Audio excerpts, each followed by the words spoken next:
This video is going to be a direct sequel to my previous video about the Doctor Who books I own, and I will provide a link in the show notes to that video. But to just summarize, I used to have a large collection of the original Doctor Who novelizations of the classic TV show episodes published in England by Target. And at one point, for space and for cash that I needed, I pared it down to just those books novelizing the episodes with the Fourth Doctor, played by Tom Baker, who was my favorite Doctor and who teamed up with my favorite companions.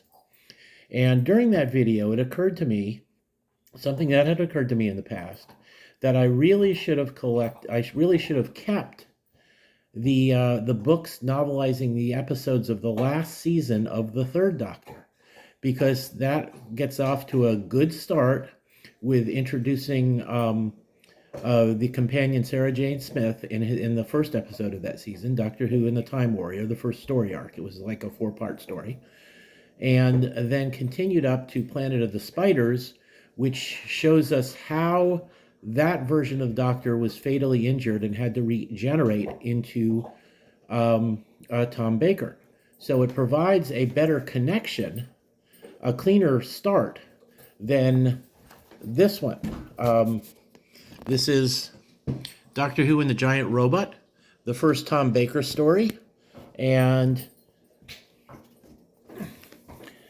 since it started with the Doctor regenerating without an explanation of what happened to his previous body, I thought it had kind of a story gap in there. And also Sarah Jane's already a companion. We don't find out how they met. And so there was a story gap in the novels I had, a noticeable one. And I would wake up screaming almost every night because of this.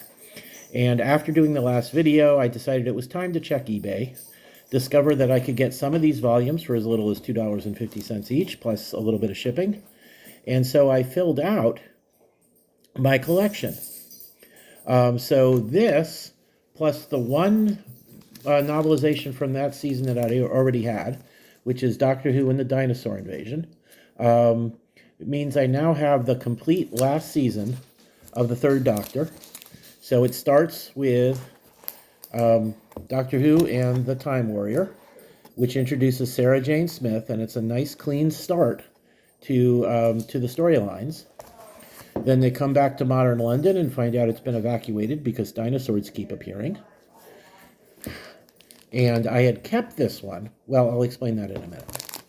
Then they travel to another planet, have an encounter with some Daleks, to yet another planet where they have encounter a monster and some ice warriors from Mars and have all sorts of shenanigans going on there.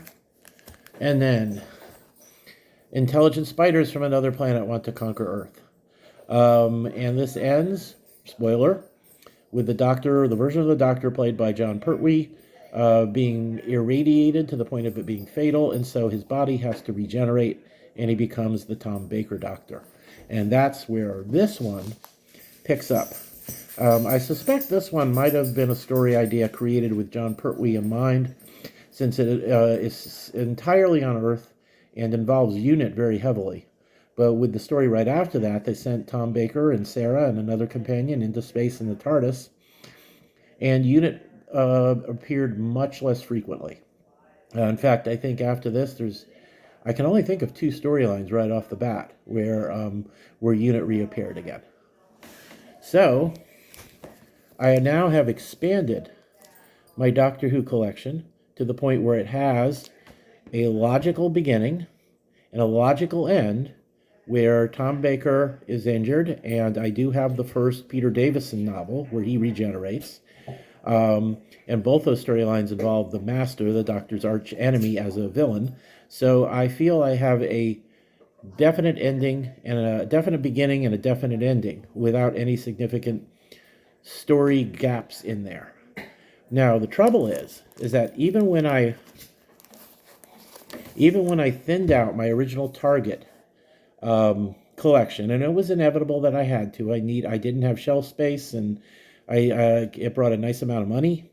I kept this one, This is one of the pinnacle versions of the Doctor Who novelization. So it was published in the U.S. But I kept this with my dinosaur book collection, my dinosaur fiction collection. And it wasn't with the Doctor Who books because there would have been, a story gap both before and after it if it was sitting where the Doctor Who books was, and of course that couldn't be tolerated. So I have now moved it from my dinosaur books to my Doctor Who books. There it goes, and this will go along with this, with all the other Tom Baker novelizations that I have. Now, and I will no longer wake up screaming in the night because I have Doctor Who novelizations with an awkward beginning. But it does mean that there's technically a gap in my dinosaur fiction collection. I do have a dinosaur-themed book, this one, and it will not be with the other dinosaur books. And, well, my worry there is that after my remarkable taste in literature becomes the salvation of Western civilization, and then one day I'm finished with this life and I move on to the next, future biographers will study my book collection and they'll find, hey, wait a minute, here's a dinosaur book not with the other dinosaur books. And somebody will write a deconstructive biography, and I will go from being the hero of Western civilization to a villain because of the gap in my dinosaur fiction books. And I just can't think of what to do about that, because I can't have a gap in my Doctor Who books, because future historians will lock onto that and write some sort of biography deconstructing my life. So no matter what happens, it seems that I will probably be waking up with horrible nightmares all the time, and eventually my otherwise pristine worldwide reputation will be shattered. And I just guess there's nothing I can do about that. So anyway, there is the update on my Doctor Who novels and a prediction of my eventual downfall in the eyes of history. And thank you all for listening.